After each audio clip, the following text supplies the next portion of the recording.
What's going on, everyone? Jeremy here from The Quartering, and we've got a hilarious backfire this week coming out of Barnes & Noble. You know, I used to really like going to Barnes & Noble to browse around and pick up some books that I would eventually probably never read, but these days are a little more difficult. You know, Amazon is pretty much dominating the online delivery of books, and Barnes & Noble is stuck with having to try and offset the cost of gigantic retail space for mostly just looky-loos. When you go in Barnes & Noble now, it's just people killing time. Maybe they're stopping at the coffee shop there. I don't think they're probably long for this world. So what do you do when you aren't making money and you need to spice things up? You virtue signal. Wow. Well, that's brave. Yeah, good for you guys. Good for you. And that's exactly what they did. So Barnes & Noble, technically the largest bookseller in the U.S., has now been forced to pull a series of... Sorry. Oh my God, Barnes & Noble. They've been forced to pull a series of culturally diverse classic book covers after facing widespread criticism. So what did they do? Well, they basically they're like, hey, how can we profit off the blacks and the and Twitter idiots? Well, it's Black History Month, so let's take a bunch of classic books like Moby Dick and The Wizard of Oz and The Secret Garden, and then just put like a black dude on the cover. Sorry, Carl. You gotta go. For real, you gotta go. I'm not kidding. That's what they did. They took Romeo and Juliet and just made them black. Send me word tomorrow by one that I'll procure to come to thee, where and what time thou wilt perform the rite. So just tap Control-C at the same time pretty quick, and tap Control-V. Get the out of here, bitch! Now give money. Where are our applause? Hey. Clap one more time. You're not coming to my birthday. I'm not hearing any. Who did that? Giggity. Barnes & Noble launched, this according to the BBC, launched a new diverse edition on Tuesday featuring new covers illustrating the main characters as people of color. But the initiative to mark Black History Month received a swift backlash, with authors calling it superficial. Now, I want to be clear, too. Black History Month is stupid, okay? We need, at this point, to get rid of Black History Month. Maybe it started out as something good and something, kind-hearted, but really capitalism kind of ruins everything nowadays with good intentions. And to me, it's like a 28-day Valentine's Day designed to sell crap, and for TV shows to design programming around and sell commercial space. The history of Black Americans is important, of course, but so is the history of Asian Americans and Native Americans and white Americans. And, I think it just only serves to, further divide. There's a great Morgan Freeman in an interview laid it down perfectly, and hopefully the editors can find it. Or he's basically just like, yo, I don't need a Black History Month. Black History Month you find ridiculous. Why? You're going to relegate my history to a month? Oh, come on. What do you do with yours? Which month is White History Month? No, come on, tell me. Well, I'm Jewish. I don't know black folks that really care about this. Maybe there are some. But anyway, that's a aside. Maybe I've just gotten too cynical in my ages of dealing with internet superficiality. But nonetheless, the bookseller said it had acknowledged the criticism and suspended the series. The Wonderful Wizard of Oz, Moby Dick, Frankenstein were among titles included. On the back of the redesigned covers, the company said, quote, "For the first time ever, all parents will be able to pick up a book and see themselves in a story." But that's not true, is it? Because now they're black, so, Asian people won't see themselves in that story. But the move faced a barrage of criticism. Quote, "This is essentially literary blackface." Yeah, I guess it kind of is. It kind of is. Maybe Trudeau has a book. Tweeted author Frederick Joseph. Many said that the company should do more to promote black authors rather than simply changing the skin color of characters on the front cover. Now, that would have been far better.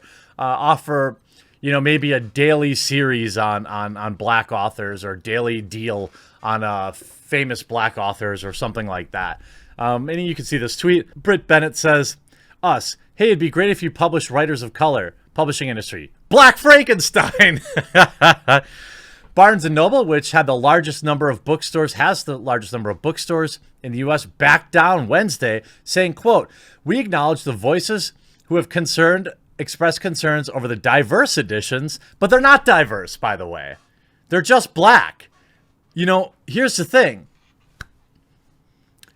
It's just as diverse as it was before, right? Because if they were all white people, then you only have whites. Now you only have blacks. How stupid can you be? I mean, this is monumental idiocy. If you look at their full apology, it's amazing. "We acknowledge the voices who expressed concerns about the diverse editions at our Barnes & Noble Fifth Avenue store and decided to suspend the initiative." By the way, this is only for marketing. These companies don't care about who buys their books. They care about that they sell books. Do you think that they care that not enough black folks buy books from them? No, they care about paying their rent and making their shareholders happy. Get out of here with that. Diverse Editions presented new covers of classic books through a series of limited edition jackets designed by artists hailing from different ethnicities and backgrounds. The covers are not a substitute for black voices or writers of color whose work and voices deserve to be heard. The bookseller who championed this initiative did so convinced it would help drive engagement with these classic titles. Well, that person is an absolute moron. And I also don't believe you, okay? This is like a BS alert, all right? No, they didn't care. They're like, somebody inside of Barnes & Noble is like, yeah, not enough black people have read Moby Dick, a story about a white whale. Let's make that whale black. Then they'll come out and buy it. Excellent. How reductive and stupid do you think people are? In fact, this is offensive to black folks. I've got to be honest. It's like, hey, blacks, you all think as a monolith, and you must only buy books with somebody that looks like you on the cover. I don't believe that people think that way. Look, I live in the suburbs of Milwaukee, but I don't know a lot of black folks. But they don't walk around looking for everything to look like them. That's ridiculous. It was a project inspired by our work with schools and created in part to raise awareness and discussion during Black History Month. Bullspit. That you did this to sell books, and it backfired hilariously. In which Barnes & Noble stores nationally will continue to highlight a wide selection of books to celebrate Black History Month and great literature from writers of color. Writers of color. Holy crap. Nobody cares. Seriously, who are these people that are like, man, wait, do I have any books behind me? Yeah, John Stuart Mill. It's a great book on liberty. Everyone should read it. He's also a white guy. So whites, you know what I mean? Who thinks like this? I mean, idiots. And of course, you can see the replies, and they never win to this tweet. Two problematic books, Peter Pan and The Secret Garden, are so breathtakingly racist that it made a literal whiteout for your AI. Can you imagine being a child of color and seeing, by the way, this is posted by a white a white person. Of course it is. Of course it is. Here's Deanne Williams, another white person, another white savior. You've got to ask yourself why you wanted to drive black engagement towards books mostly by white authors instead of choosing to drive white engagement towards classic books of black authors. Black folks must look at these people like idiots. I mean, obviously they should have done a, promoted black authors if that's what they were going to do. But even then, why not like do initiatives that, give books to inner city schools? If you gave everybody a copy or an extremely affordable copy of some modern classics, they'd at least be more likely to read it. They're probably more likely to read it if you put it in their hand than if they look at the cover and they're like, a fellow black, I've got to have this book. I've got to read it. Ridiculous. And of course, NPR, author L.L. McKinney, Barnes & Noble Diverse Editions are literary blackface. There are so many ways to get this right, and they had to look for a way to get it wrong. That's authors L.L. McKinney's response to Barnes & Noble's Diverse Editions, and McKinney's most recent book, A Dream So Dark, is a sequel to A Blade So Black, a contemporary retelling of Alice in Wonderland with a black female lead. Well, so isn't she kind of just doing blackface too? I don't want to go down there. I'm not going to go down there. I mean, Alice in Wonderland was white. Now you just made her black and still called it Alice in Wonderland. All right. Probably not. The book-selling chain announced this month that they were going to release classic books with covers that reimagined protagonists as characters of color. These included Frankenstein, Peter Pan, Dr. Jekyll, and Mr. Hyde, among others, and this is all via NPR.org.